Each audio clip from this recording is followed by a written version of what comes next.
we are back with the Megan Boswell trial, and it is, I'm a little brain fried right now because today has been a lot of hopping videos, but today the defense and the state both are going to be presenting their arguments, and right when they're done, the jury is going to go out for deliberation.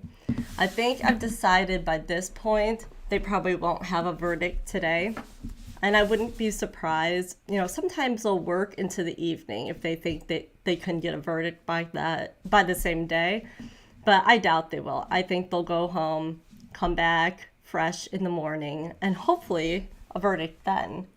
We're gonna go ahead and get this started. Move myself to the corner. And I have the video already teed up to start where the closing arguments begin.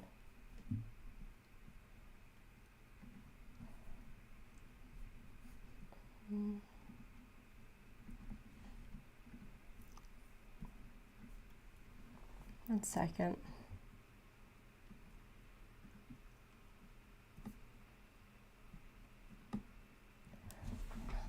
Okay, I have to add this back in, so bear with me.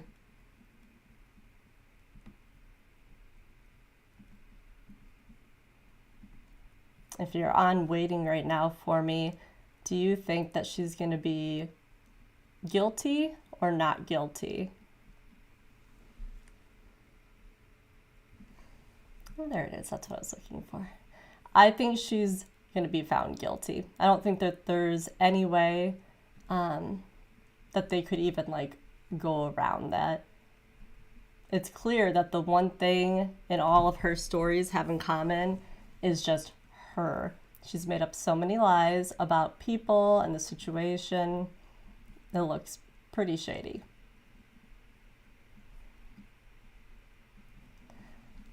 Okay. Finally.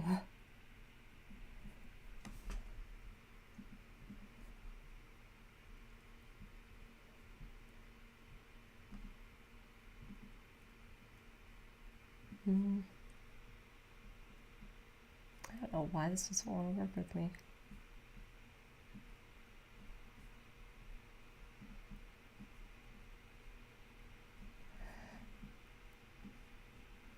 I think I got it.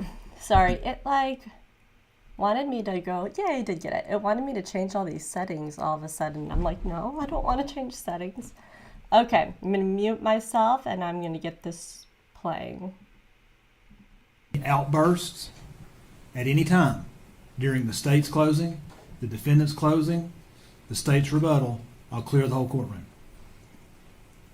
All right? Now we get the jury.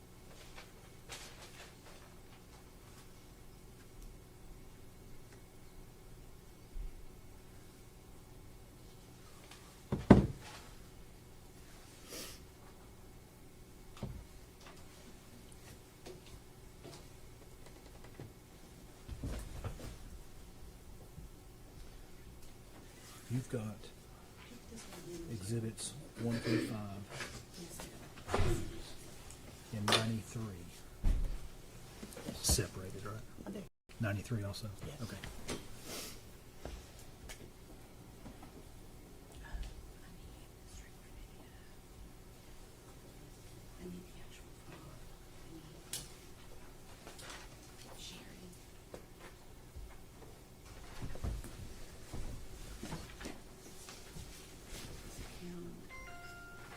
Exhibit number 183. It's a video.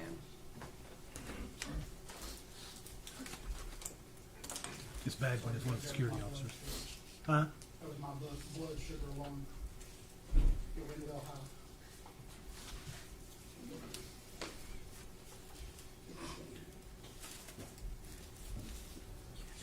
Everyone stand, please.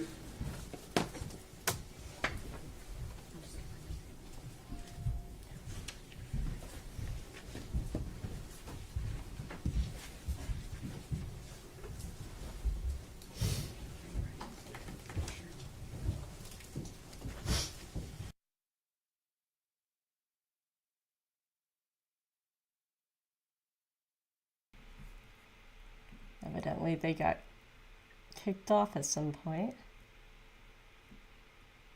All right. Things. And I'm going to give an example. Yeah, that's where it was.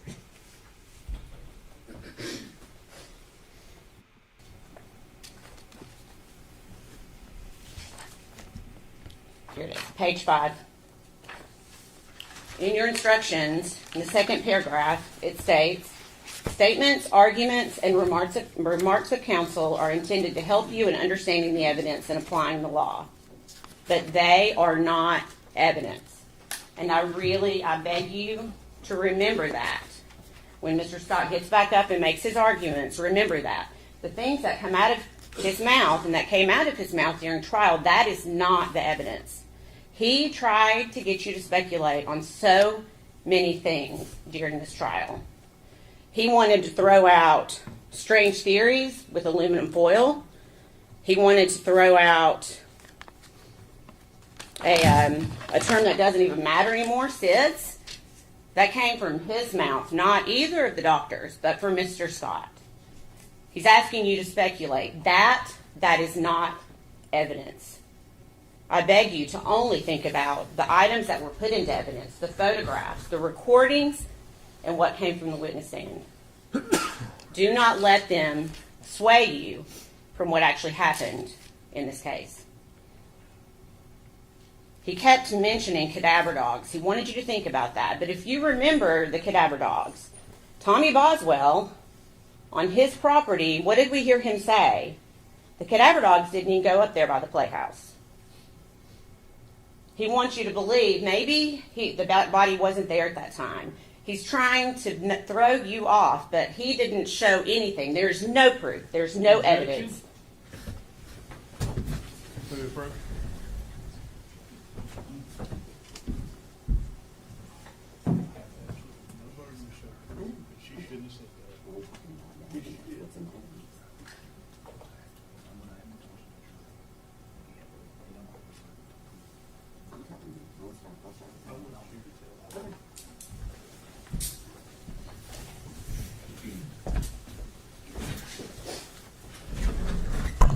Ladies and gentlemen, I want to remind you once again, and it's in here in these instructions, but the defendant has no burden to prove anything during this trial.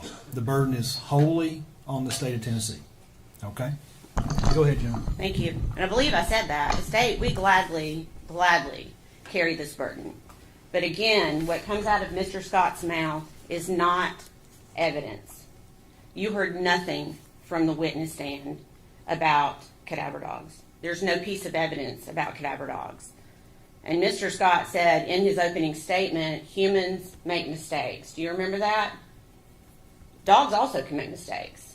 And if you remember, Agent Fraley and Agent Gratz, both with the TBI, what did they say? They didn't smell anything in that playhouse until they lifted the black bag, and immediately the smell of decomposition hit them. I submit to you, cadaver dogs, what do they work off of? The smell of decomposition. Don't let that fool you. Mr. Scott also talked a lot about Hunter Wood. We heard a lot about Mr. Wood in this trial. Again, did we hear any witness from the witness stand that ever saw Evelyn with Hunter Wood? There wasn't a witness that ever saw Evelyn with Hunter Wood. And if you remember the text messages that we saw yesterday from essentially Hunter's own mouth, it's pretty clear that he's yet another victim of Megan Boswell. She was feeding him the same lines that she was feeding every other person in this case. Mr. Scott brought up the theory of an accident or the word SIDS. Well, you heard Dr. Malushnik say that in the past 10 years, in the state of Tennessee, a child 12 months or older has not passed away from SIDS or sudden unexplained death. Those are statistics from the state of Tennessee. But somehow, Mr. Scott wants you to believe that somehow that's how this baby died, even though she has foil wrapped around her head, a blanket wrapped around that, inside a trash bag, upside down, in a trash can.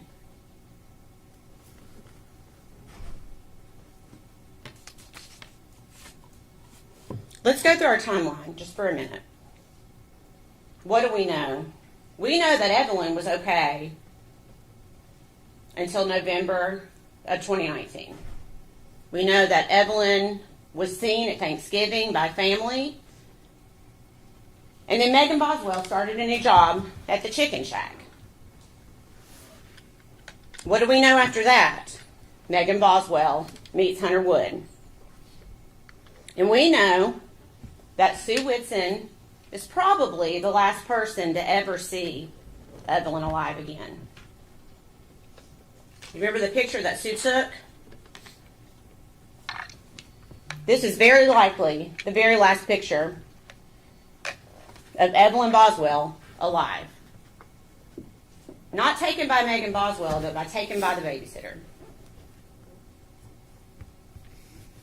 Sue Whitson testified that the last time she babysat was the end of November, early December, which just so happened to coincide with when Megan Boswell met Hunter Wood, a guy that she was hoping might change her life. But Evelyn was in the way. What did we hear? Do you remember Megan's friend, Maddie Broom? We heard a little bit about her. Her brother, Stephen Lawrence, tried to help Megan. She drove her to a few of the interviews. And if you remember, Megan was apartment shopping on December 8th. And on that date, Evelyn was not with her. And so Stephen asked her later, after it's been reported that Evelyn's missing, he says, was Evelyn gone by then? And what did Megan say? Yes, Evelyn was gone by then. So that takes our window from December 3rd, essentially when Megan Boswell started working at the Chicken Shack, to December 8th. Evelyn Boswell's 12-month well visit. Do you remember that? Scheduled for December 5th. Megan doesn't call and cancel. She just no-shows. And Casey Saltz, the receptionist there, had to reach out and ask Megan, and Megan gave some excuse, I can't remember what it was, as to why she couldn't bring her, so they rescheduled for the next day. Did Megan show up with Evelyn the next day? No, she didn't. I submit to you, that's because Evelyn was already gone at that point. Casey texts Megan again, and Megan has yet another excuse. The appointment's rescheduled one more time for December 11th, and conveniently, Megan then says, I've decided to change pediatricians. And as we can all imagine, when you change pediatricians, we all know that children have vaccine records and all of the things that come with being, especially that first 12 months of life. They've got a lot of appointments and a lot of vaccinations. So it'd be really, really important to transfer that information to the new pediatrician. Did Megan Boswell do that? No, she didn't. They never got a request from another pediatrician. That was just another line that Megan Boswell told to start trying, I say trying, to cover her tracks. We also know that on December 7th, you saw a text message yesterday from a girl named Haley Marie, and that is the very first time that Megan tells the story her dad has her. December 7th. Keep in mind, Sue Whitson saw Evelyn alive for the last time, and then Megan just stopped showing up. And then by December 7th, she's concocted her plan. And it really explains why so much time goes by. Because I know that's a question we have all had. 2.5 months goes by. 2.5 months. But now we know. We know why. Because Megan Boswell was telling every single person in her family and her closest friends that Evelyn was with her father. So what does a rational person think? Okay, we're glad. I think Tommy even said that from the stand. I was proud of him for stepping up. I was proud of him for stepping up and taking responsibility. But, time continues to pass, and you've heard witnesses, in particularly Bailey and Audrey, Megan's closest friends. They were all starting to talk and to think that something doesn't feel right. Just doesn't feel right. But no one could have known how wrong this was at the time. February 2020, finally, Tommy Boswell says, I've had enough. I want to see my granddaughter. Show her to me by tomorrow, or I'm reporting it to DCS. Well, Megan couldn't do that. Megan knew she couldn't do that because she knew where Evelyn was. We all know where Evelyn was. And so Megan did not produce Evelyn that day, and Tommy finally gets the ball rolling on trying to find this little girl. And they first show up at Hunter Wood's house on the lake in a nice neighborhood, and Megan Boswell's there, but there's no baby. There's no Evelyn. And you remember, the only thing Megan, you remember James Lewis from DCS, the only thing Megan was really able to show was this box from Hunter's bedroom. And you remember what Megan called that box? A memory box.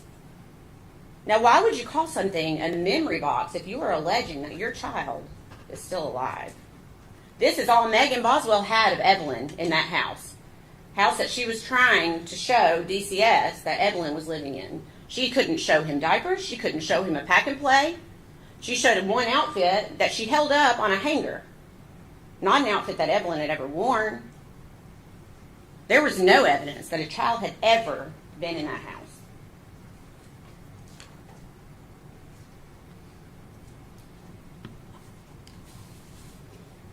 Now, I'm going to touch on something briefly.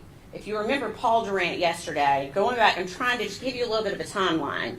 If you remember, he talked about Ethan Perry in the military because Megan Boswell led him to believe that he was the father, even though he had his doubts. She convinced him that he was the father of Evelyn. We know he was not the father. We know that. And he said she was sharing photos daily, constantly sharing photos. Until what day? Do you remember the date? December 3rd. On December 3rd, Megan Boswell stopped sharing photographs of Evelyn. And she continues to send pictures, but if you remember, Agent Durant he's a smart guy. And so he was able to check her full Facebook extraction. And so she continued to send pictures to Ethan, but they weren't recent pictures. It was just another way that she could try to keep this facade going just as long as she could. Mr. Scott wants you to believe that Megan Boswell had a rough life. She was in foster care. But Megan Boswell was in foster care because of Megan Boswell, because she would not go to school. She went to foster care because she was truant. And when she left foster care, she went and lived with her dad. And of course, Evelyn was a baby at this point. I think the testimony was from February to March of 2019. And then her dad said, I'm going to get her a trailer, set her up. He bought her a brand new car, buys her a trailer. He's giving her everything she needs to raise this child. And she goes and lives with Amani, her grandmother, from April until October of 2019. And then finally into the trailer from October to December. I think it's fair to say that she did not live in that trailer with Evelyn for very long.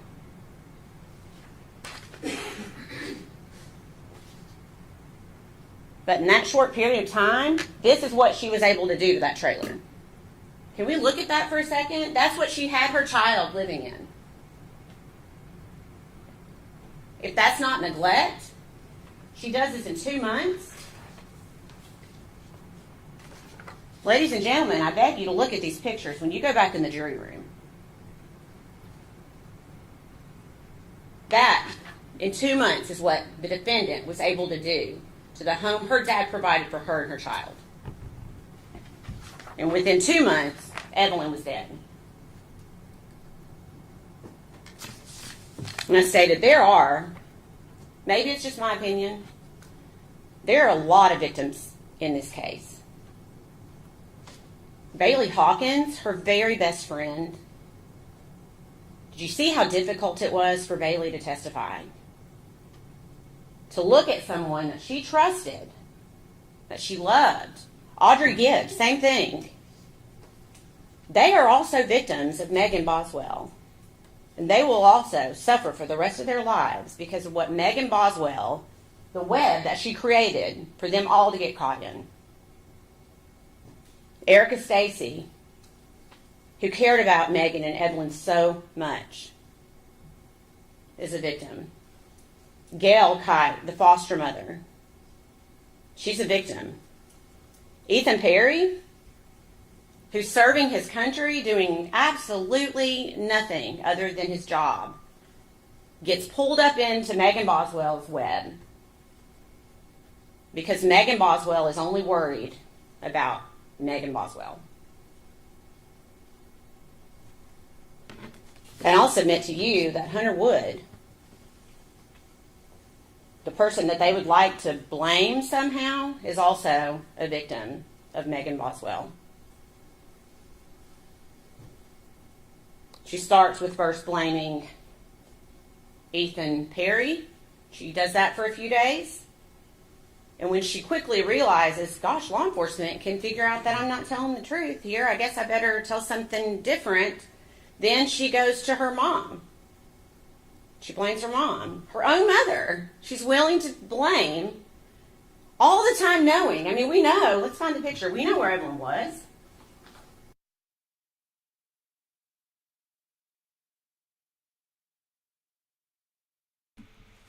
All right, so this is their feed.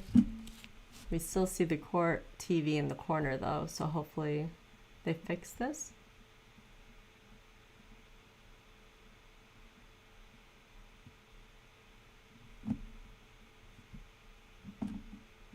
This back with you into the jury room. I encourage you to go back and read all of these text messages and remember the dates that we've talked about. But while Evelyn Boswell is sitting in this trash can and people are asking Megan, how's Evelyn? What does Megan say more than once? Mean as fuck. First of all, she's a 12-month-old child. And every other witness said that she was a lovely child to be around. And it's not a very nice statement to begin with, but it's definitely not a very nice statement when your kid is shoved down into a trash can upside down. And you know that. Agent Fraley was on the stand, and you heard Megan Boswell admit that she knew Evelyn was dead. Where she's telling all of those stories to law enforcement. And she told more than one person, Evelyn's mean as fuck. And when Agent Grass asked her about it, she goes, what's your point? What's your point? And that's an interview with Agent Grass that you can also go back and watch if you'd like to do that.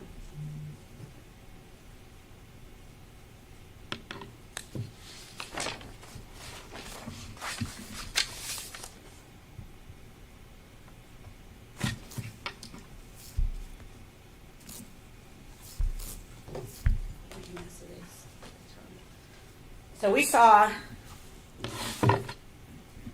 the defendant enjoyed crying during this trial because she has an audience and she really enjoys that. But did we see her crying any other time? Did we see her crying from the witnesses on the witness stand and what they told us about her? Did we see her crying in the evidence that came in? No, Megan wasn't crying. Do you think she was crying when she filled out this apartment application with Hunter Wood, where they list 3 occupants are going to live in the apartment. And at first glance, we're like, oh, Megan, Hunter, and Evelyn. But that's not what the defendant told David Gratz. Do you remember what she told him? She said the 3rd occupant is the baby she's pregnant with, because Hunter doesn't want Evelyn to live with him. Of course, we could also look at the date on that application, January 4th of 2020, and we also know another reason that Evelyn would not be living with them. Was Megan crying here? In 2020, when she posts on Instagram, so excited for our new home. Think Megan was crying when she posted that? To me, it looks like maybe Megan's just moving on with her life. As if Evelyn never even existed. What about here? Also posted in 2020. Keep in mind, Evelyn's still upside down in a trash can because Megan's not told anyone where she is. She's still spinning her lies. Do you think she sat here when she's picking out furniture for their new house? But she's sad today?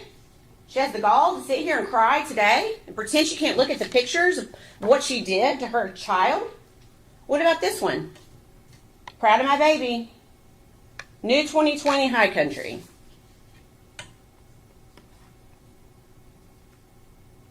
Was she sad then? What about in December? Weeks after Evelyn has been brutally murdered. What is Megan Boswell doing? Does she look, maybe we should zoom in, does she look sad here? Maybe she is. Sure doesn't look like it. Her kid's upside down in a trash can, and she's going to the aquarium with her new boyfriend.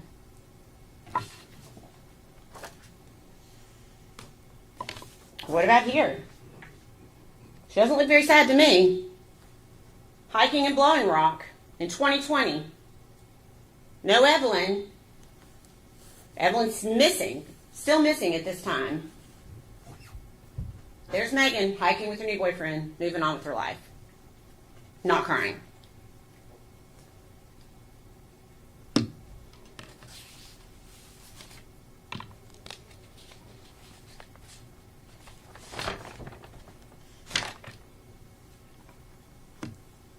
Maybe Megan Boswell didn't have an end game.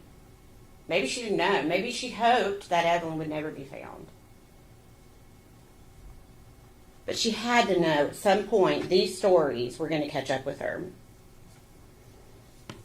Ladies and gentlemen, and I'm asking you today, 5 years later, February 2025,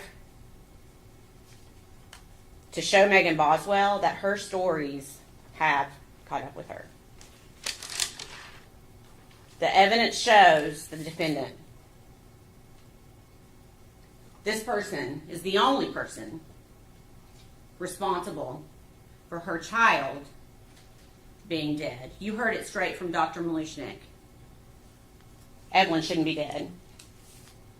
Evelyn should not be dead. I believe the defense brought up SIDS, reflux,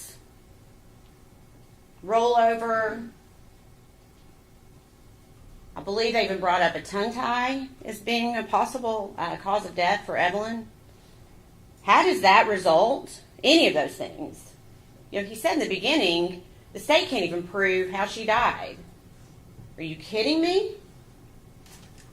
How does that end up with a baby in a trash can? The DNA. Let's talk about the DNA for a second. You've got the gloves that are in the trash can. And the defense somehow wants you to believe that gloves will keep fingerprints from happening. And then I guess whoever did that then took the gloves off, cut them up because they're cut up in small pieces and you can look at them when you get back there, and then dispose of them in the same trash can that the baby's in. That doesn't make sense. That doesn't make sense. And funny enough, guess what is there? Is DNA that matches Megan Boswell, that matches Evelyn. Go back through the testimony. There's not one one piece of DNA, not one, that shows anyone, not Hunter Wood, not anyone else other than Megan Boswell is associated with that trash can, the evidence in the trash bags. And you heard Marla Gray, the DNA expert, talk about the mixture of DNA on some pillows that were found in the shed. And you also heard her say that that could even be from the person who made them in the factory. Or it could be from the person who touched the pillow at Walmart when they were trying to decide if they were going to buy it. It wasn't even enough DNA to test. So don't be led to believe that because of that, there's some unknown stranger who did these things. Look at the evidence. Look at the evidence that's in front of you. We have evidence. We have shown you the evidence. Don't think about the speculation. Don't think about the what ifs. Look at the evidence. Some really, really good. If I could, can I see the trash can for just a second, please?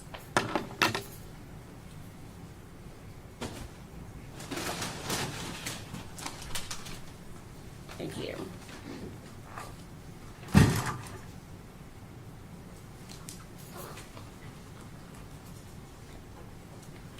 Whose fingerprints were on the trash can? Do you remember what Agent Hoover said from the TBI yesterday? Of course, he's removed the rim. He talked about how it's smooth under the rim. If you're going to carry a trash can, how do you pick it up to carry it under the rim? Whose fingerprints were under that rim? Megan Boswell. Megan Boswell's fingerprints were under that rim.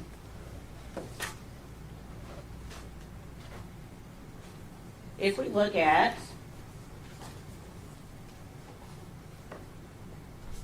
Exhibit 17, can you see the black trash bag there?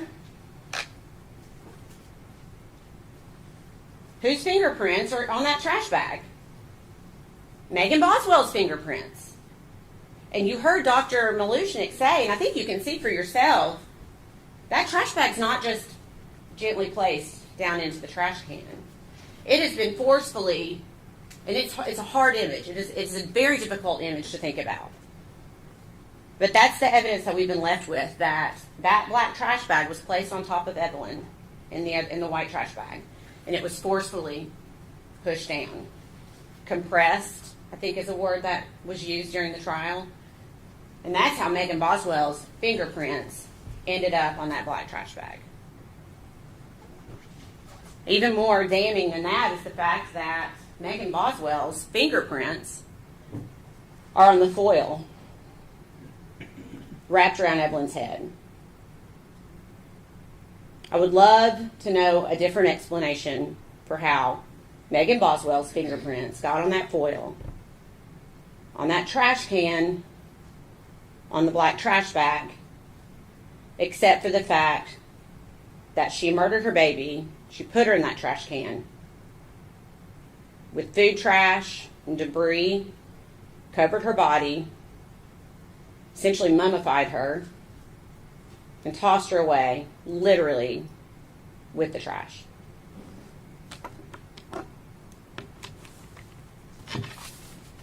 Mr. Scott would like for you to think that the doctor's testimony, just that they shouldn't be able to just decide things in a vacuum. He kept mentioning, well, what if the child's dead on a table?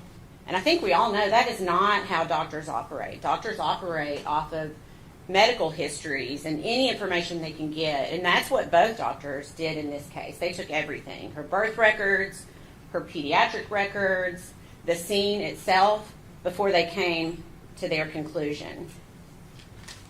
They don't operate in a vacuum. I think those were the words that Dr. Malushnik used, is they do not operate in a vacuum. And they determined what? Both doctors agree that this was a violent homicide, and that Evelyn Boswell died from some sort of asphyxiation. So, suffocation, I guess, is the easiest way to say it. So, if it was not for, say, the position of her body upside down in the trash can, that could have killed her. We'll say it wasn't that. Then maybe it was the blanket that was pulled up over. Remember that? How it was tightly pulled up over her face. That could have been what it was. Or it could have been upside down in the trash can. Could have also been the trash bag that she was placed inside of, where she was unable to breathe. Could have been the foil that was wrapped around her head. Could have been the trash can itself. If you remember, the doctor testified that her face was compressed up against the side of the trash can. And her body was in a reverse S curve to where her head was so far bent back into a reverse S because of how the defendant compressed her body down into the trash can. Forcefully compressed her body down into the trash can. Her head and neck were wrapped so tightly with foil that even when they removed the foil, you could still see the impression of the foil on her face. You could still see the trash can form still to her face.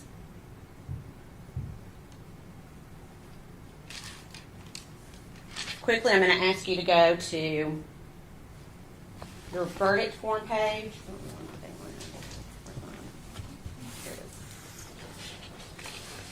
And it's going to be probably at the very end of your packet. Page 50 is where it starts. So these verdict forms, I'm going to show you one example. Okay. So you'll see here, this is just for count 1, and I'm just giving it as an example. We, the jury, find the defendant and mark the appropriate box. So if you go back in the jury room and you agree as a whole that Megan Boswell is guilty of first-degree murder, you do not need to consider anything below that. Those are what we call lesser-included offenses, and we're required by law to put those on the verdict form for you to consider. But if you unanimously agree that Megan Boswell is guilty of first-degree murder, you can check that box and move on. You are not required to go through every single one of those if you believe that she is guilty of what she's charged with in that count. And if you go through these, you will see that each count of the indictment is similar. There are lesser included offenses for each one of these. And again, I will ask you that if you can unanimously agree, you do not need to go any further on that verdict form. The state has to prove several elements for each charge, and those are also in your packet.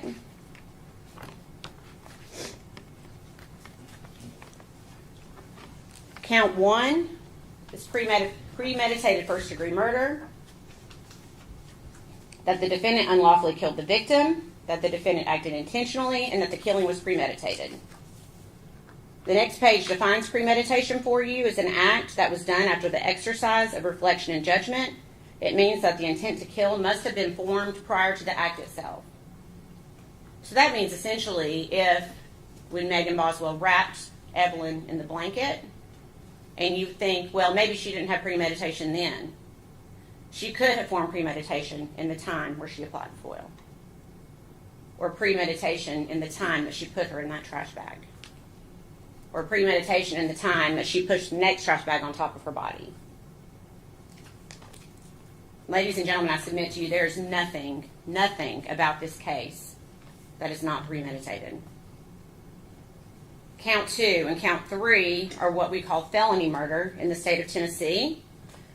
That's where we allege that a murder happened during a certain felony. And these felonies are aggravated child abuse and aggravated child neglect. Again, those go hand in hand with premeditated first-degree murder.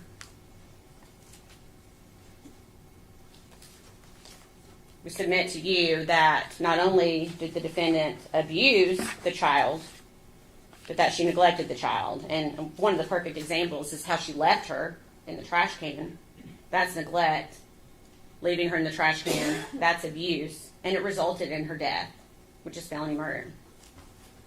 And we have to prove that the child was under the age of 8.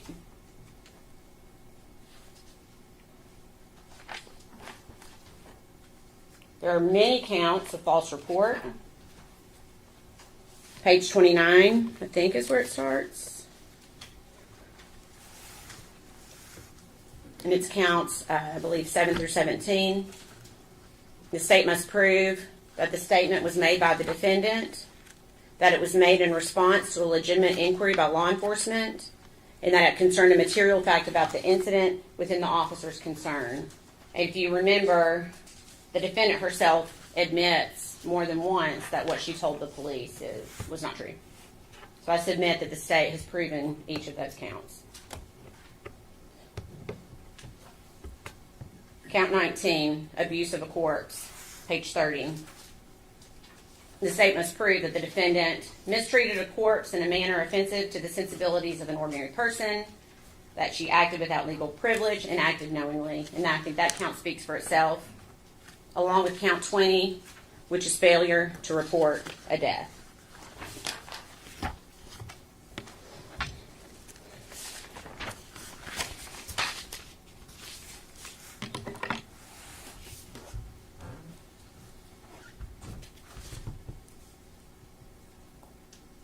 A lot about this case really has been more about Megan Boswell than about this child, Evelyn.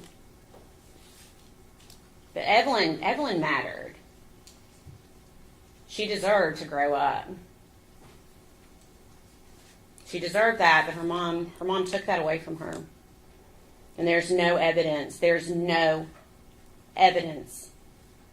that anyone else was involved.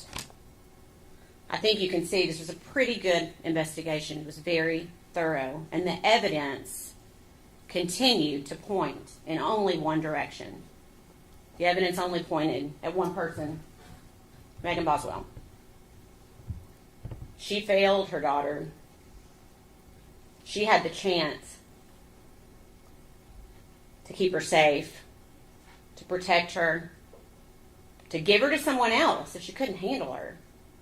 You heard from the witnessing, there were people that she could have given Evelyn to that would have given her a beautiful life.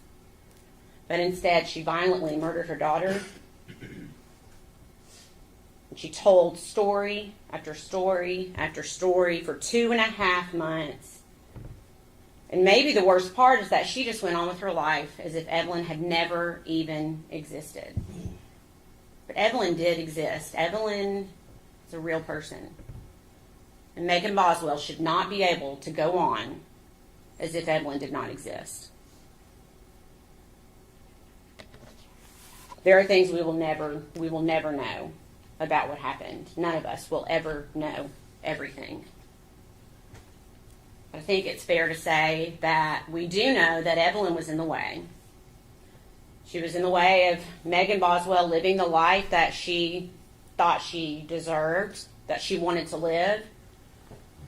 So Megan removed her. It's as simple as that. So today, 5 years later, almost 5 years to the day that Evelyn was reported missing, we are going to ask that you hold Megan Boswell accountable for what she did for her child. I submit to you the state has proven every count and every element of every count beyond a reasonable doubt. And we are going to ask that you return a verdict of guilty. Thank you, General. Mr. Scott, you may close.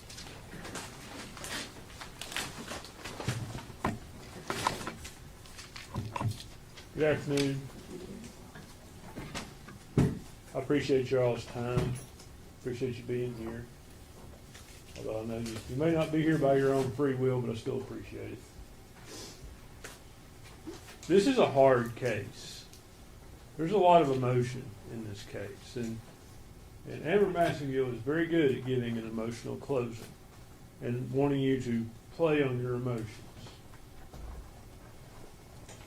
The jury instructions will tell you this case is not about your emotion. It's not about sympathy. It's not about anything else. It's about proof and what's in the evidence.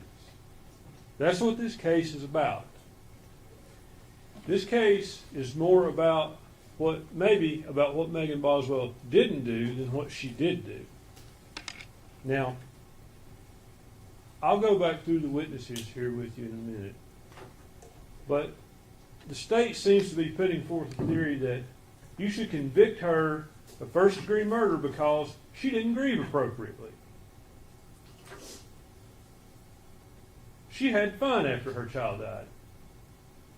Now, is it far-fetched to believe that the child died in the first part of December, like she says? No, that seems to be the point where you see Megan's personality start to change. But I would suggest to you that that change occurs when the child dies. You start to hear various friends come in and they talk. I can name them for you.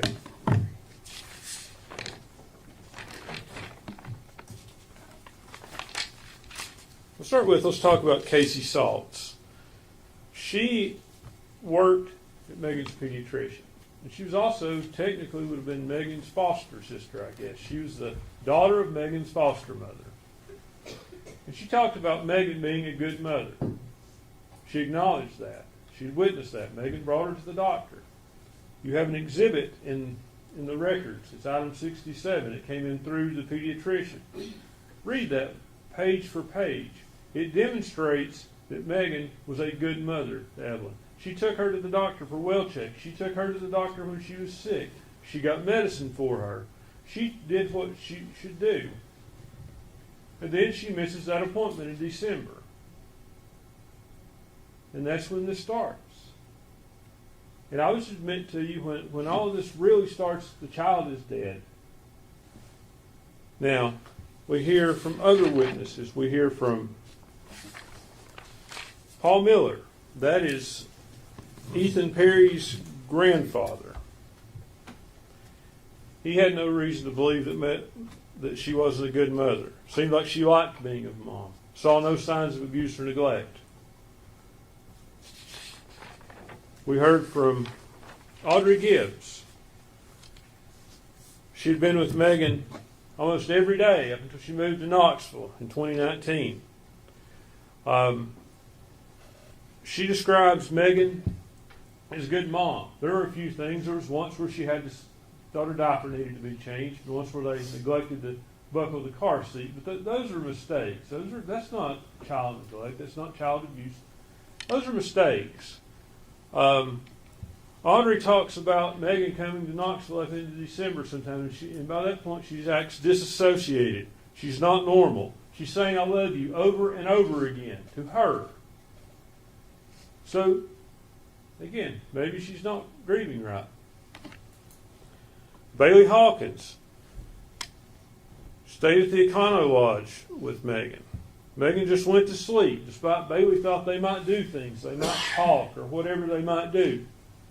But she just went to sleep. Again, I would suggest to you she's disassociated.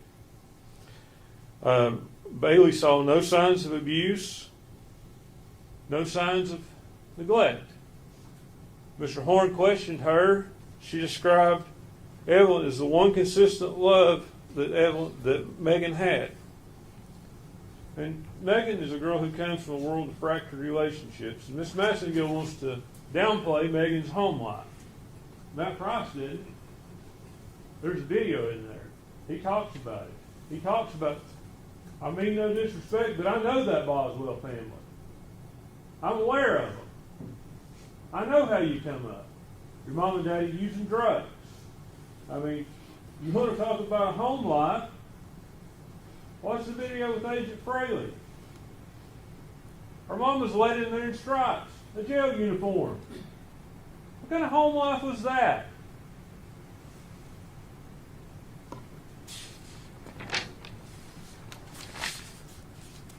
And then we get to Caitlin Jones Carter, whom you can make what you want of her testimony. Her body language tells me she's no longer Megan's friend. However, she described, aside from the one day when she saw Evelyn as dirty, that Megan had been a good mother. No signs of abuse, no signs of neglect. She said she saw Evelyn sometime in December. She tried to tie it to her school, but she really couldn't give us a specific date. So I think the best you can say is that it's sometime in December.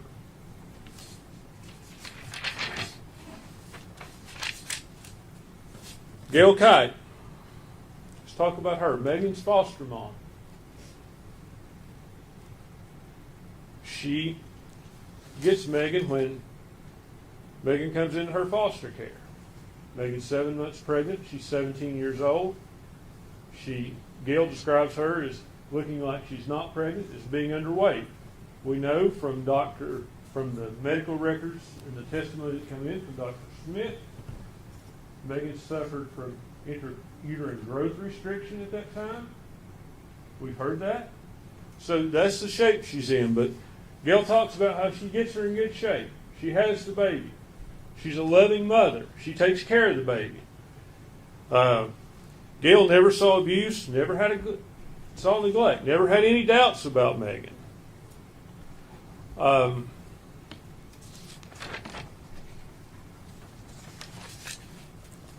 Erica Stacy, and that's the mother of Megan's ex-boyfriend, and I think his name is, can't remember his name honestly, but it's the mother of his ex-boyfriend.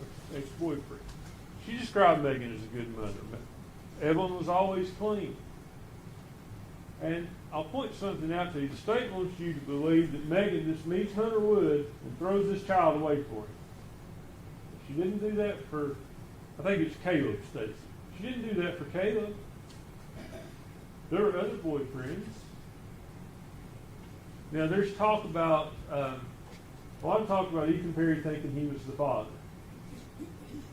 Well, the proof you've actually seen is they go about as Ethan is the father. And there's been no proof that Megan knew that he wasn't the father at that point. I'm not trying to, it just happens that sometimes people may think one person's the father and they're not. But calling him out of anything or anything else. Like, it's not like this didn't start early on that she thought Ethan was the father. She obviously thought a lot of Ethan. She drove to Texas, took Evelyn to see him. Now, he did say one thing that kind of struck me a little odd. He acted as though she just showed up in Texas.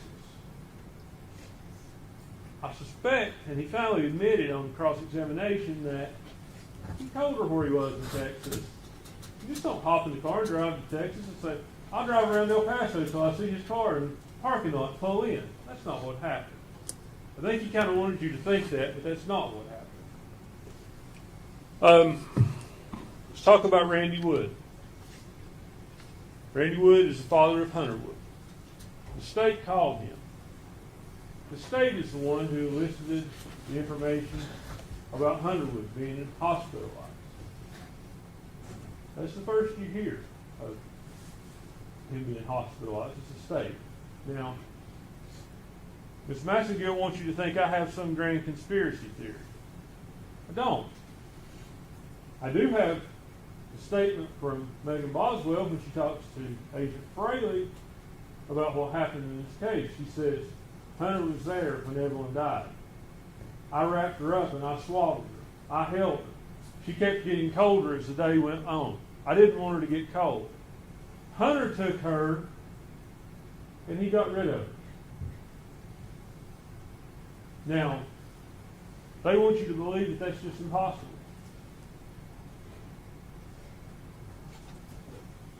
Why did Hunter not give his DNA? Ask yourself that.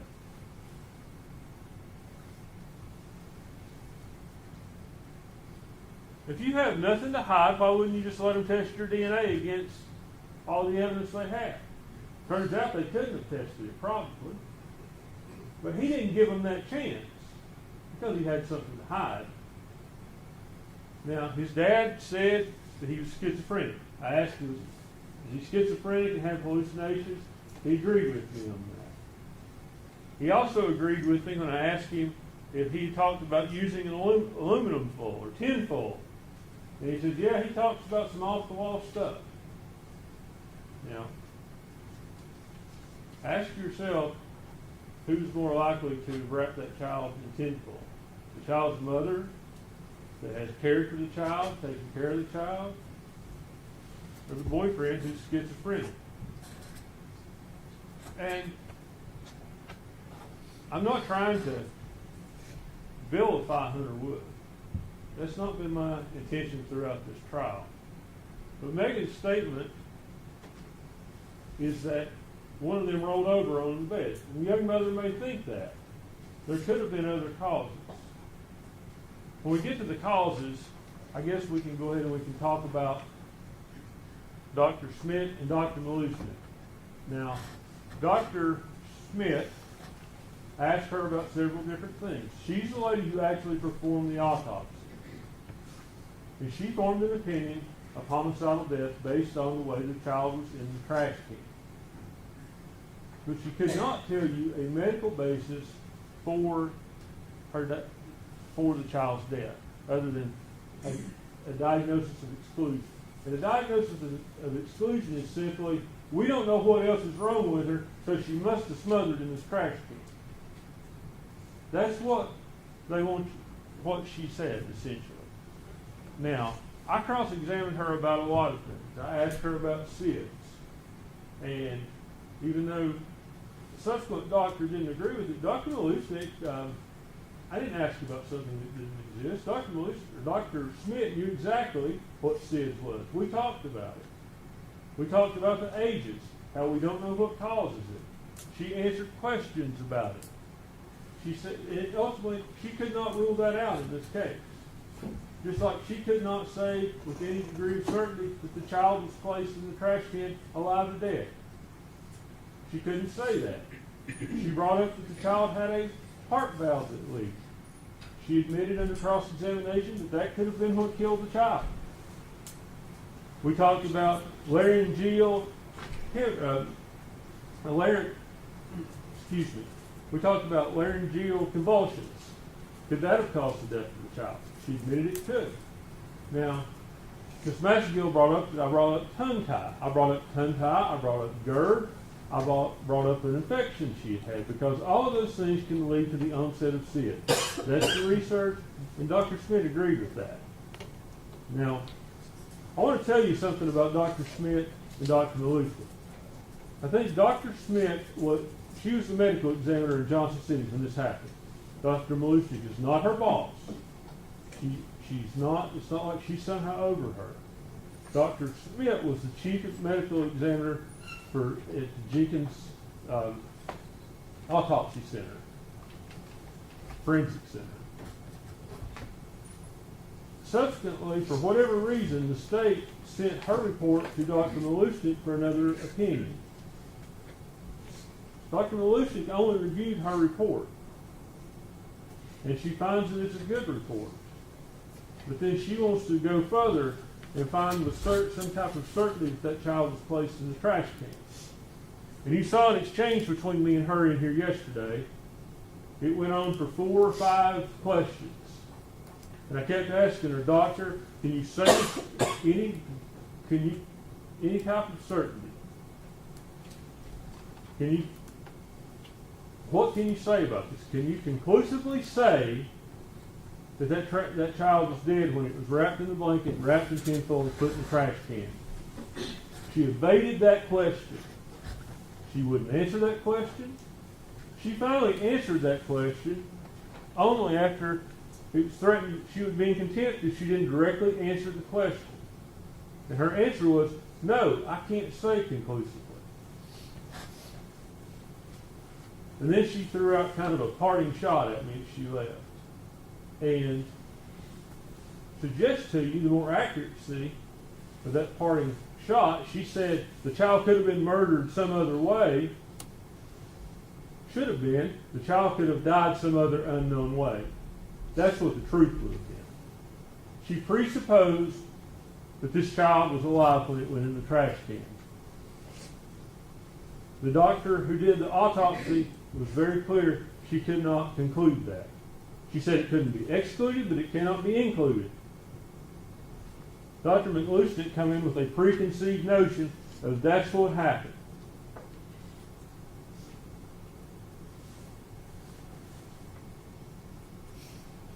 Now, the state has to prove to you the cause of death in this case. They have to prove that child was unlawfully killed. They have to prove this wasn't an accident. The proof from Dr. Smith leaves open a heart, it leaves open SIDS, laryngeal convulsion, it leaves open all of those things. We don't know what happened. And it also left open a rollover, which is what Megan told Agent Fraley. And now, would Megan know for sure that that's what happened? Maybe not. You wake up and you find your baby dead in bed. Could you not come to the reasonable conclusion one of us must have rolled over on it? She's 17 years old. She's not sophisticated. She's had a hard life. She's scared that she's going to get in trouble. Hunter Wood's scared that he's going to get in trouble. And that's why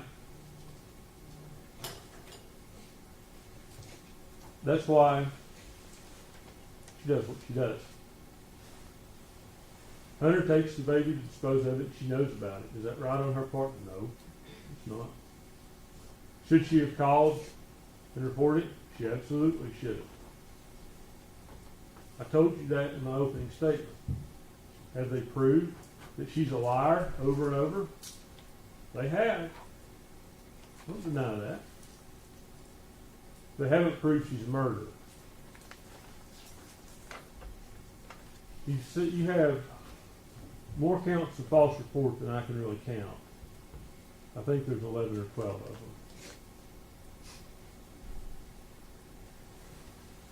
Almost every time she's talking to law enforcement, you're considering a count of false reports. With the exception of, you're not considering one for the time she talked to Agent Fraley. That's not before you. I would submit to you what happened was the conversation with Agent Fraley on the 25th of February, almost 5 years ago. That was a breaking point. That's a breaking point where she finally admits Evelyn is dead. She's able to admit to herself. You saw all these pictures she's sending back and forth before that. That's how she's grieving. Maybe she doesn't want to accept that the child is dead. Maybe as long as she keeps talking about it, talking to the media, talking to the police, and saying that Evelyn is somewhere else, she believes that. Maybe that's how she's getting by. You can't judge someone for how they grieve. You don't know what goes through their head. You don't know what they were raised with. I've never lost a child. I hope none of you ever have. But how am I to tell someone when they lose their child how they grieve? How am I to do that? Amber can tell you that. Oh, she shouldn't have went here. She shouldn't have did that. How does she know that? She's not in Megan's shoes. She's not out there living in that single wide trailer. That's not her life. She's not been raised by drug addict parents, a dad that beats on her mom constantly, and seen that growing up. She's not seen that. She can't put herself in her shoes. It's not fair to say she murdered her child because she didn't grieve right. I resent it. You should too. You should look to the evidence in this case. Do they prove a cause of death? That's the stopping point on the homicide counts. They can't do it. They brought two medical examiners in here who contradicted each other. The first one at least had read her medical records. The second one talks about how she is perfectly a healthy child. She ignored everything in her medical records. She didn't talk about it. It was obvious to me. Should have been obvious to you. She hadn't read them. She didn't care. It was her job to come here and convict Megan Boswell of murder. If you don't believe that, why would she leave here and say, well, she must have been murdered some other way? She was a biased witness, and she wasn't a credible witness.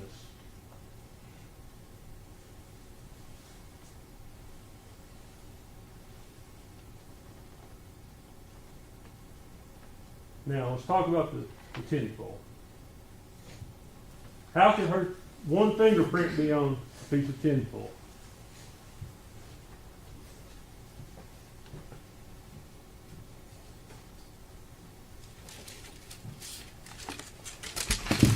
Can y'all see this roll?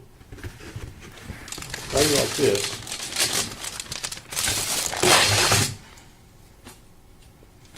Okay, my fingerprint's on this roll. I've taken this one. The next person who gets this is going to get a piece of tinfoil with my fingerprint. That's a possible way.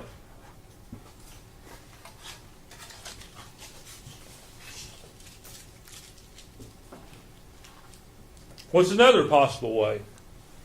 We've heard that the tinfoil had food and debris on it. And there's food and debris in the trash can. But maybe the tinfoil was already thrown away in the trash can. If it came off of a roll like that, whoever got it would have had to have reached in there and gotten several pieces. There were several pieces of tinfoil. I believe 4. There should have been fingerprints all over it. One fingerprint. One fingerprint.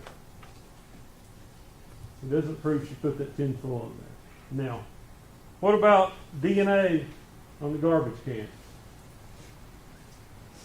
I would just about guarantee you, each and every one of you, your DNA is on your garbage can in your kitchen. Your DNA is all over the house. Your finger, I said DNA, actually it's fingerprint. Your fingerprints are all over your house. It's the kind of thing we don't think about, but you touch something, you put your prints. I think that's what you should consider. I mean, probably Evelyn's handprint on the trash can. At some point, I think in opening, I mentioned to you an unidentified palm print on the trash can. Well, I didn't know at the time it was a child's because it wasn't in the fingerprint analysis report. It's not that unbelievable that it's the child's. Now, Ms. Maxengill made a statement, and I was a little perplexed with it. The state wants you, or the defense wants you to believe that wearing gloves prevents putting fingerprints on something. You heard the fingerprint experts say they can. I think we all know that from our common sense stuff. If you cover the fingerprint up, you're not going to leave it on something. Now, let's go back to the statement of Agent Fraley. February the 25th. She's talked to law enforcement over and over. And she talks about how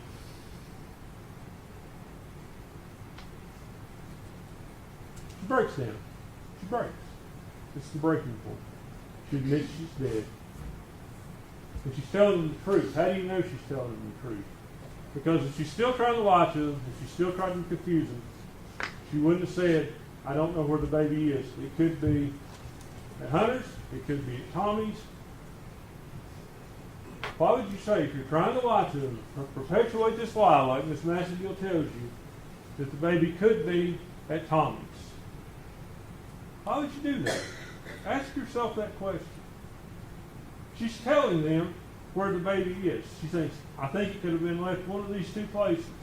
Says, I want to find it. And you'll have that video. You can watch it as many times as you want to. I hope you will watch it again. You hear Agent Fraley talk about how he'll go to the DA. She's a scared young mother. He understands that. Now,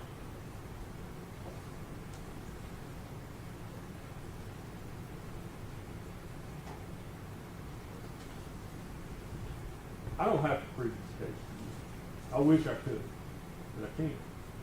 You can't prove a negative. What I can tell you is the state has not proven their case. They've not proven the cause of death. They've not proven that the death was an unlawful killing as opposed to an accident, or some rolling over in the bed being an accident, or some kind of health-related issue. They haven't proved that. Let's talk about the gloves. I go around in circles sometimes, and I hope y'all are following me. I apologize for that. But let's talk about those gloves. Ms. Maxengill talks about the criminal tore the gloves up in the trash can. I think if you'll remember back and look to your notes, TBI cut those gloves up for testing. I could be wrong, but I think that's the case. Now, what do those gloves tell us? Do they match up to anyone? No. But they do match up to an unknown male. There's not enough profile there to match it to someone specifically identify them, but it matches it up to an unknown male. That's why there's not multiple fingerprints on that tinfoil on the child. Those gloves that match some unknown male. We know it's male DNA. We know that. Finally, let me talk just a little bit about Hunter. There's a text thread, and it's in February. It's between Megan and Hunter, and it appears like Megan's telling Hunter the same story she's telling everyone else. But remember, Megan's told Agent Fraley that Hunter doesn't want his name brought into this. He doesn't want to be involved. He told her not to tell anybody anything about the child. At this point, Hunter, he throws out a name in that text. He talks about Agent Wilhoit. He's been involved with the police. He knows the police are looking at this. This is February the 22nd. Suggest to you that text thread is, look at the texts, they're self-serving. I'm just worried about the baby. I just want the baby returned safe. That's Hunter and Megan's way of covering Hunter's involvement in this. I'm not saying Hunter killed that child, but I'm saying he did dispose of the child. That text thread, it's a convenient way if you think about it. If you're trying to have proof that you didn't do something, if you start a conversation, start texting it, say, oh no, I didn't do that. Look at my text. I texted her, she's told me this.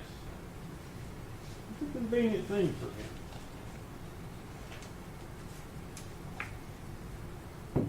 But he didn't give his DNA. We know that. His dad talks about he went crazy because he was called a baby killer. Maybe he went crazy because of his participation in disposing of that body. We don't know. Everybody seems to agree he has went crazy. You saw a document this morning. That's where he's being held out of court over in Virginia to be evaluated to see where he's competent for some crime he's committed. He's up at Marion right now to be evaluated. That's what we know.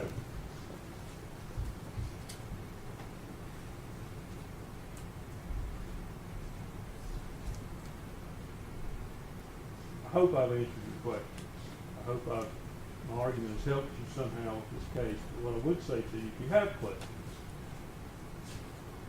have questions about any elements of these crimes, and your questions are not answered to your satisfaction, you have reasonable doubt.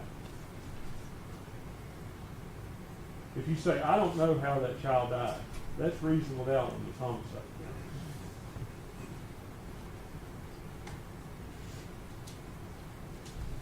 I don't think I have much more to say to you.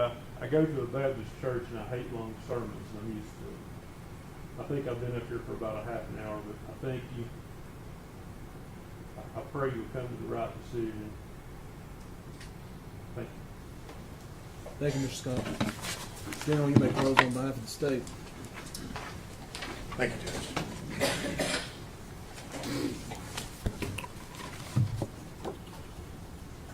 Ladies and gentlemen, much like Megan Boswell, Mr. Scott seems to have some very convenient explanations for what happened in this case.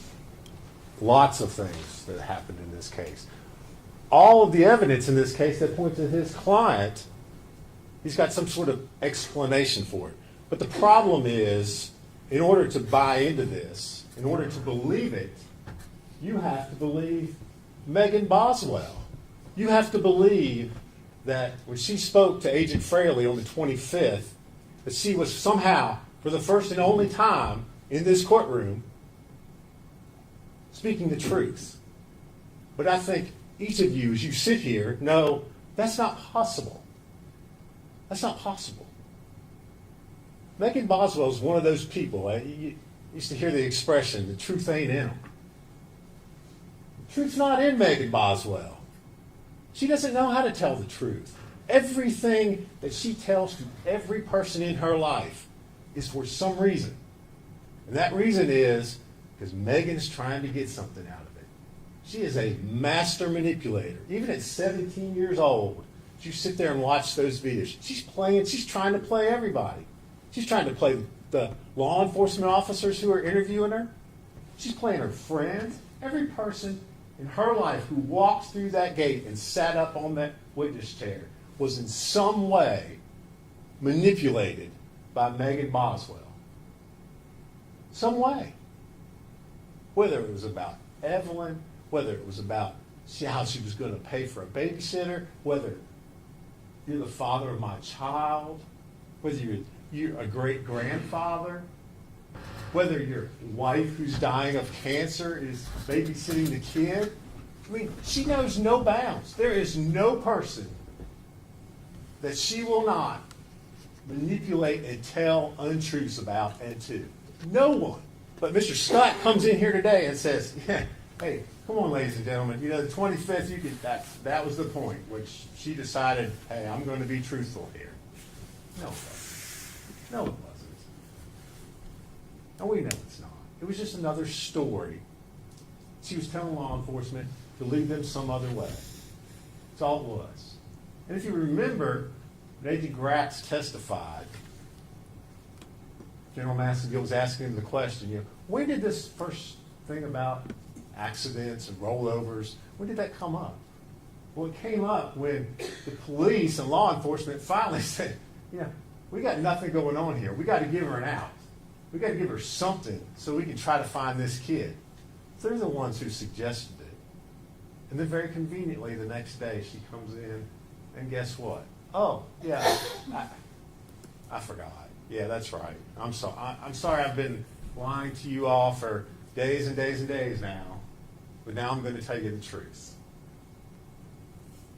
But that's not what happened. That's not what happened. I submit to you, the only time that Megan Boswell may have told the truth about some small portion, if you remember during one of the interviews, Lieutenant Price, who had been very patient with her up until that point in time, finally said, come on, something happened on December 21st. And she stopped him and corrected him. Remember? She said, no, something happened before December 21st. Yeah, something did. She murdered her child. That's what happened before December 21st.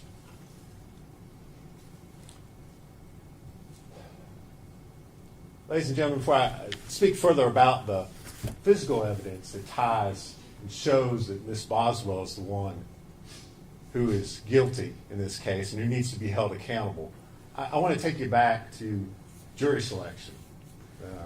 Last week when you all were first up here and up there, and I asked you if all of you had brought your common sense with you. And if all of you, as you listen to the evidence in the case, would use your common sense. And everyone agreed that you would. And so I want to remind you of that. And it reminds you to apply that to the evidence that you've heard, the testimony that you've heard in this case. Because the defense wants to say that perhaps, again, speculating, it's a possibility that Evelyn just died one day in early December. And then all of a sudden, Megan engages in this just pattern of just totally bizarre behavior that involves wrapping her child in a blanket, tightly pressing her head in aluminum foil and stuffing her in a trash can, and then engaging in this just convoluted tale to anybody who wants to inquire about what's going on with Evelyn. But it's a remarkable coincidence, isn't it, that all this occurs at the same time that she starts working at the chicken shack. And that she meets Hunter Wood. That Hunter Wood. The one who lives out on the lake in the big house. And remember,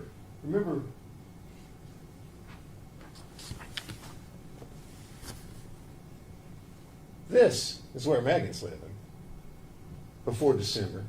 These are the conditions Megan's subjecting her child to before December. Then she meets Hunter Wood.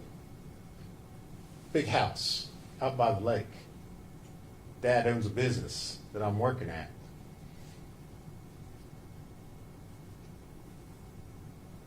Remember the other things she's telling investigators as time goes on. Needed a break. Watching 3 kids. Remember, her mom had the 2 other young siblings. Needed a break. Was tired. Wanted Ethan Perry to step up. I've been raising this kid for a whole year by myself. Probably a little bit of truth in there. A little bit of truth. But it's a remarkable coincidence. This kid, Evelyn, natural causes, just dies right at the same time.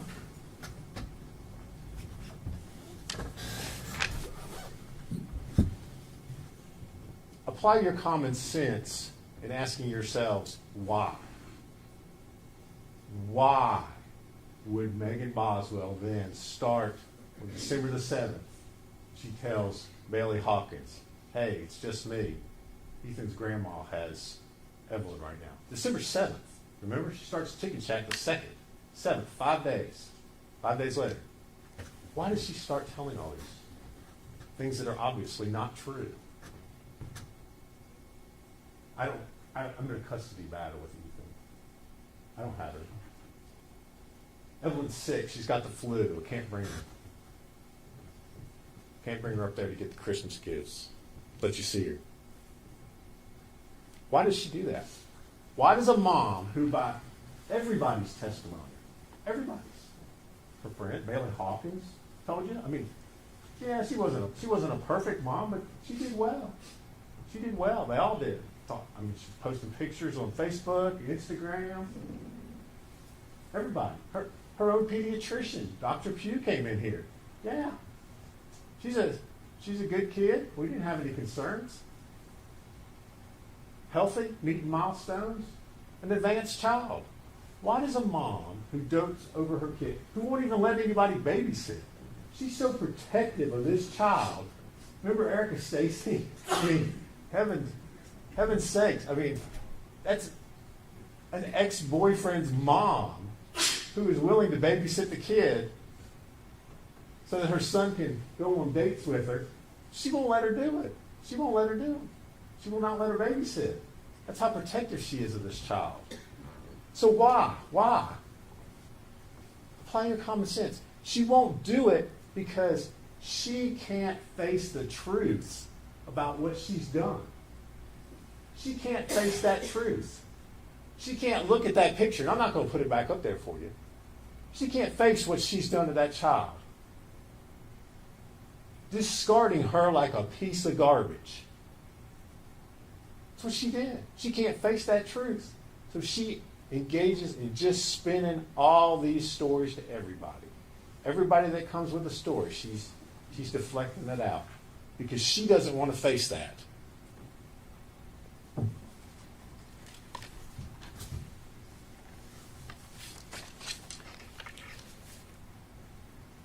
It is almost unbelievable to me that the defense is still arguing that Hunter Wood had some involvement in this case. I mean, truly unbelievable to me that they're making that argument. That has no credibility, number one. And two, no proof whatsoever. Not a single shred of evidence has been presented in this courtroom that ties Hunter Wood to anything dealing with the death of Evelyn Boswell. Not one thing. It's all just rank speculation. Oh, well, because he's in a mental hospital, therefore he must have done something. Right? No. How many people walked up there, took that witness stand, and said, oh, yeah, I remember when I saw Hunter and Evelyn and Megan together. I remember when I saw that. None. Nobody said that. How many people said, oh, yeah, I remember when I saw Hunter holding Evelyn at the chicken? No. Again, nobody said that. no evidence, nothing from that witness stand ever put Hunter with Evelyn. She evidently wants you to believe, again, and I'll put this picture back up there. She wants you to believe that Hunter, and remember her when she's talking to Agent Fraley, that Hunter went over to her place. That's her place. Stayed the night with her and rolled over on the child. He's got a nice place over on the lake, remember. But that's what she wants you to believe. When her breaking point, when she's finally telling the truth. Apply your common sense to that.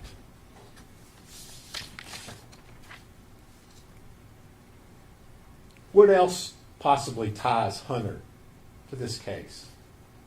To Evelyn's body being disposed? Or maybe it's the playhouse over on Tommy's property. No.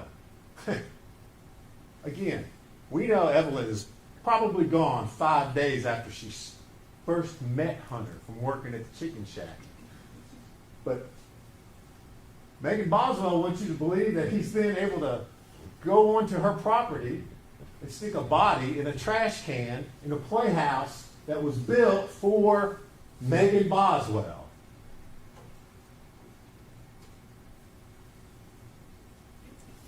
Mr. Scott asked you, and I wrote it down.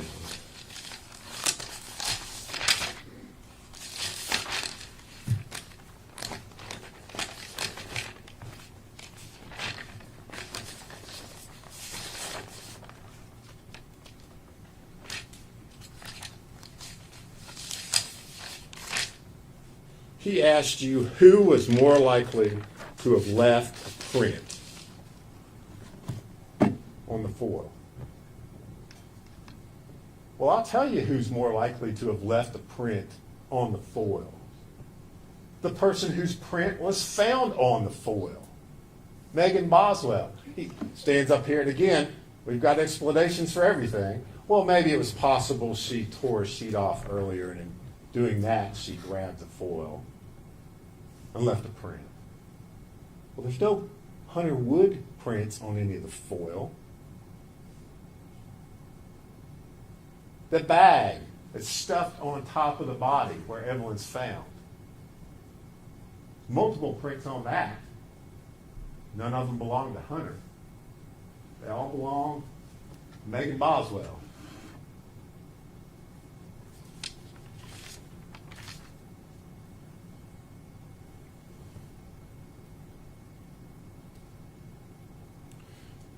He wants to say, and again, it's still beyond my comprehension that we're talking about Hunter Wood here. You know, why wouldn't Hunter give a DNA sample? I don't know. Perhaps because Hunter is being mucked up in Megan's world here. My gosh. Here I am dating this girl, and all of a sudden I got TBI agents asking me about a child that's missing and no explanation for it. Maybe that's why. And again, in this particular case, you heard from Agent Gray, what does it matter? There's nothing that was tested. All those things she testified to yesterday, all of them, all those things I handed up to her that she analyzed, not one piece of them had any identifiable DNA on it that could have been tied back to Hunter. None. Everything was Megan's or Evelyn's or limited profiles.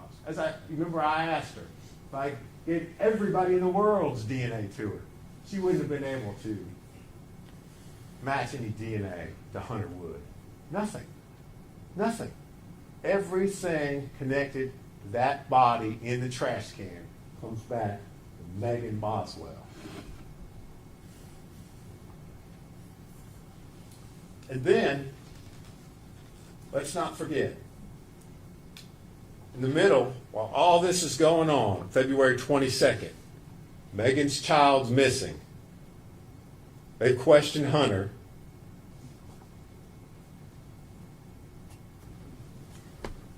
And they have this conversation. And Mr. Scott wants you to believe that this is some kind of contrived thing between Megan and Hunter. But what evidence did you hear that there was any sort of contrived conversations going on here? Nothing. Again, nothing. In order to believe that, you've got to believe one person, Megan Boswell. And we know you can't believe her. No. Hunter says, yeah, but where's the baby? I just want the baby to be found safely.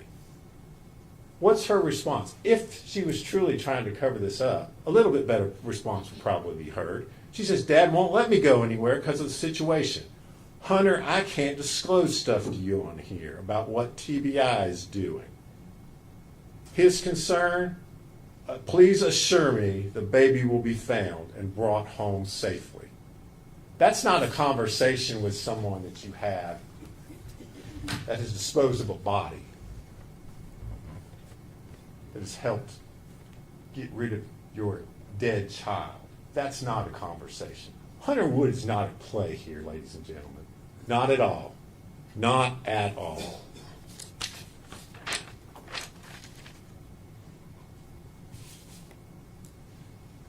Defense has also talked to you about these things that medical conditions that they questioned the medical examiners about yesterday. Possible things that might have caused Evelyn to just suddenly die of natural causes. A perfectly healthy child. Again, he's asking you to speculate about possibilities. But we don't decide this case on possibilities. And if you think about it, ladies and gentlemen, you didn't hear from just 2 doctors about Evelyn's condition, about what kind of a child she was. You heard from 3 doctors. Her pediatrician testified in this case too. And what did she tell you? Evelyn was a healthy child, advanced, had met all of her milestones. Any concerns about her health? No. Her concern was that on December the 5th, she doesn't show up for her year checkup appointment. She's a no-show. That's her concern. Not, Evelyn's got tongue-tied. I'm concerned maybe she's going to die from SIDS. Not, oh, she's got some sort of reflux going on. I'm afraid she might be at risk to just suddenly die one day. That's not her concern. And remember, and Mr. Scott didn't talk about this because you don't want to talk about it. I asked Dr. Malushnik yesterday about statistics. This wasn't just her opinion. These are statistics kept by the Department of Health in Tennessee about the number of kids over 1 year of age who die in rollover deaths. Entire state of Tennessee last year, none. Entire state of Tennessee last 10 years, none. But yet, they want you to believe that's a possibility in this case. She's the first one, ladies and gentlemen, evidently. The first one. No, it's not a possibility. You decide this case on the evidence that you've heard and the testimony you've heard from that witness stand. And the testimony you heard from 2 different medical examiners said this child died from asphyxiation. That's what they told you. Both of them told you that. He said they had contrary opinions. They didn't have contrary opinions. One of them had a little stronger opinion, but they both had the same opinion. They both told you the cause of death was the same thing, asphyxia. And all the evidence in this case points to one person alone as being the person who caused that asphyxiation. And that is Megan Boswell. This wasn't an accident, ladies and gentlemen. It wasn't an accident at all. You've got lots of evidence of premeditation sitting over there in that box. This isn't a little piece of tin foil. This isn't foil like you stick around a baked potato and stick in the oven. You saw it. You saw the photographs. And the foil's in there. Pull it out. It's a big old piece of foil. Mr. Scott wants to suggest maybe it was sitting down in the trash can and somebody pulled it out. Nobody's using that much foil. Use your common sense. And remember the testimony from Dr. Malusnik yesterday about how that foil was applied. That blanket, so tight when they're taking it off, the impressions left on that child's face. The foil, how painstakingly slow they had to pull it off because it was tightly compressed around the child's head. I submit to you, that's premeditation, ladies and gentlemen. That's intent. That's not an accident.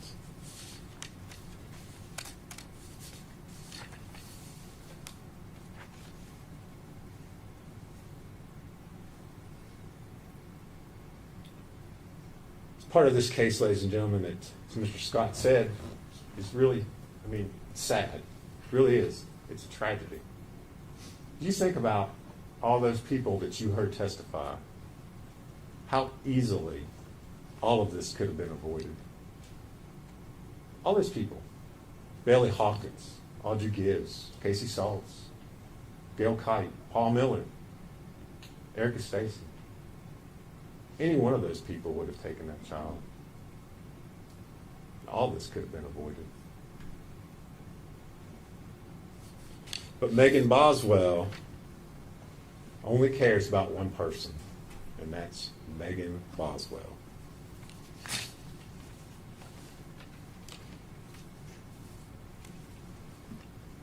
She started a facade back first week of December after she killed her child. She created this world, this web, you've heard it called. And that's a pretty good description of it. It's a web. And it traps and ensnares everybody that she comes into contact with.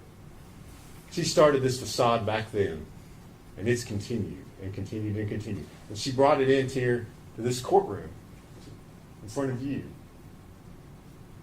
And she's trying to get you all to believe the rollover, believe the accident, believe my child died of natural causes, and that I just flipped out and engaged in this totally bizarre behavior.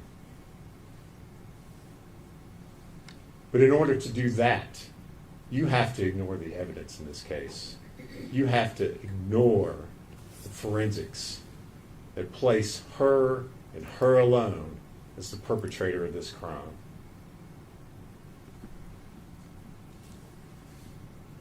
This case is the very opposite of an accident.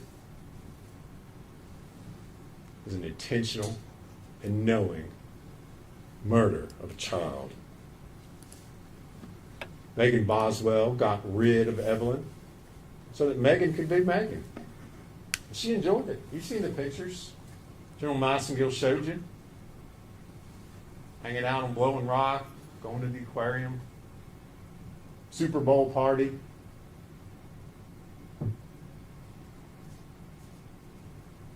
Megan Boswell sits here in this courtroom today as guilty as she was back in that first week in December. As guilty as she was on February the 18th when she first came in there. Detective Perez and James Lewis interviewed her. She acted all surprised. What are y'all going to do? You going to find my child for? What do you do when a child goes missing? Remember those expressions, those questions she threw out there? She sits here in this courtroom today as guilty as she was back then because she never learned the one lesson that we all know, which is that you're responsible for your actions and your choices in life. And she sits here because she refused to learn that lesson. You've heard her interviews. She takes responsibility for nothing.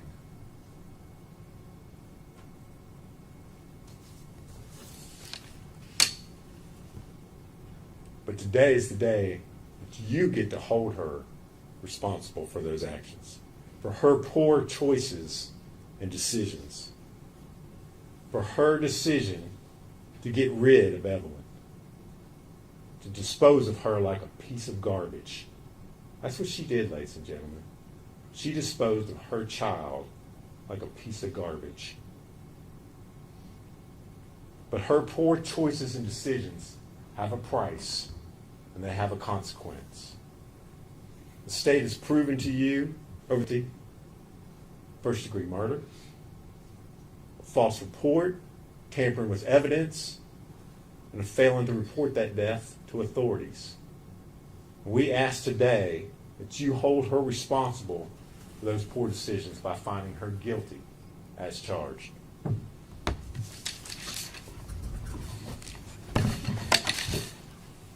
Thank you, General. Thank you, the attorneys.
Mr. Hyatt, Mr. Selner, Mr. Arnett, you're the three alternates.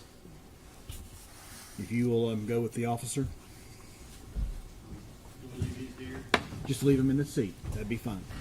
And your notes as well. We'll just take care of them.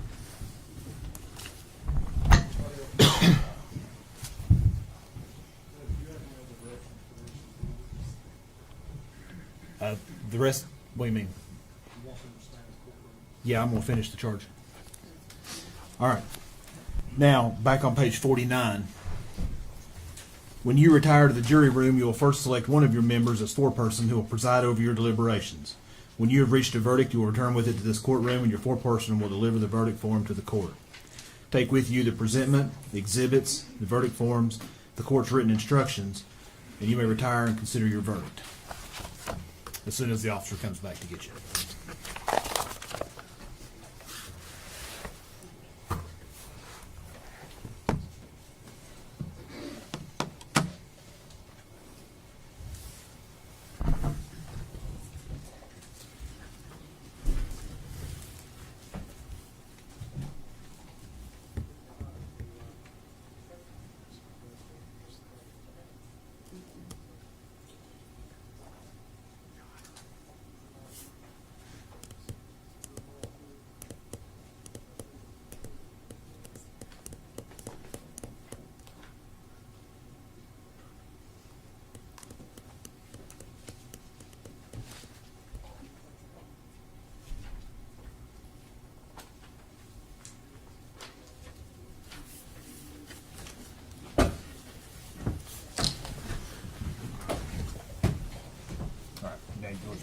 Everyone stand, please.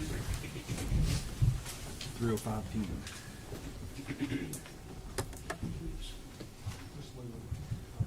Take the ones that you have. Just Right. the three. Leave the others. That's the one that you're looking, don't worry about the ones that belong to the office, okay?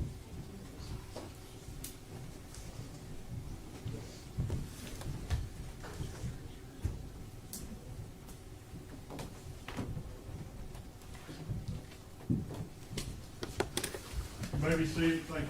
All right. We'll be in recess waiting verdict of the jury. All right, just now they actually came back from their break. So I'm gonna go ahead and play it and we can see what they were saying. It kind of looks like the jury didn't make a decision and they might be leaving for the day, but let's get to there.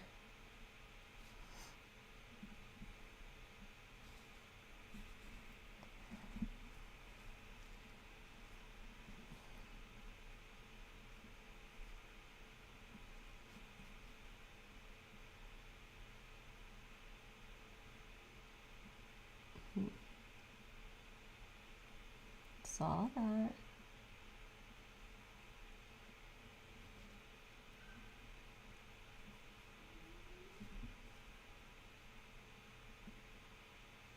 You're not to deliberate. You only deliberate in that room.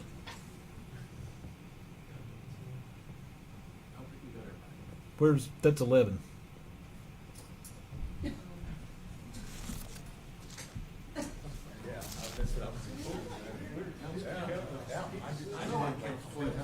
I don't think we have Miss Rucroft.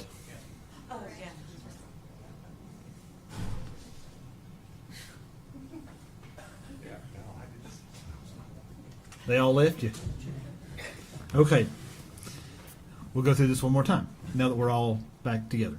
You're not to communicate with other jurors or anyone else regarding any subject connected with the trial. You're not to form or express an opinion about the case until you finally decide it.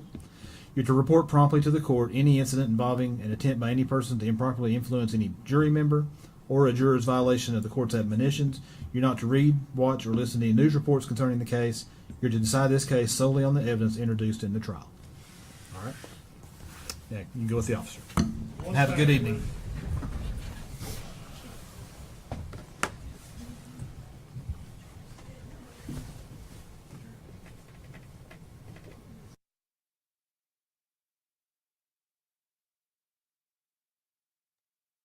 All right, we are caught up for today. He said have a good evening, so they are going home. I think they had a total of almost 3 hours of deliberations today, so I really wouldn't be surprised if tomorrow they actually have the verdict. I said earlier, but if you missed earlier this morning, it wasn't a surprise that Megan decided not to take the stand, and I think she only would have hurt her case if she would have, because then it would have left a lot of opportunity for the prosecutors to go after her. So I think it was the right call. I thought the state had a really good closing argument. I mean, it wasn't like too emotional or anything, but I think a lot of what they said made sense and fits everything that we've seen. I thought it was interesting though that Megan's defense attorney got all riled up, as he's speaking towards the end. He was raising his voice about the fact of, I've never lost a child, so I'm not going to tell her how to behave. But he kept getting louder and louder, and I'm like, oh, this isn't the time to berate the jury. That was just my point of view on it. So that means tomorrow we will be back on verdict watch just for this trial. The Monica Cementelli one is out till next Tuesday. We are also going to be watching day 2 of the Rose Petal murder, which I have to fill you guys in on the actual story, and then we can start watching the testimony. There's so many moving parts of that trial, and the whole thing has potential to derail in court. It's going to be very interesting. So I'll be back on later for that one. Let me go through my comments and see if there's anything I missed. G14 saved my life and told me that there was an autocorrect so I could so it was wrong, so I got to fix it. So thank you again.